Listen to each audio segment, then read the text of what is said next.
జనరల్గా ఈ సీజనల్ టైంలో అయితే వచ్చేసి మోస్ట్ కామన్ న్యూమోనియాస్ వచ్చేస్తాయి అండ్ ఆల్సో డెంగ్యూ డిసీజెస్, ఇవి కూడా డెంగ్యూ ఫీవర్స్ కూడా most common and also followed by viral fevers. Okay, ప్రస్తుతానికైతే మన హాస్పిటల్లో almost 85% of the cases are viral pneumonias, then followed by dengue fevers.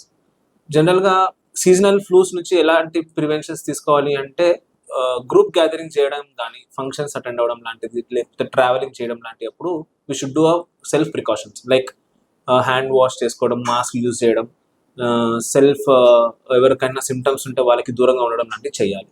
Once చిన్నపిల్లలకి cold cough లాంటివి start అయినాయి అంటే డెఫినెట్లీ మీ దగ్గరలో ఉన్న పీడియాట్రిషియన్కి చూపించుకోవాలి అండ్ దానికి సంబంధించిన మెడిసిన్స్ అండ్ ట్రీట్మెంట్ తీసుకోవాలి.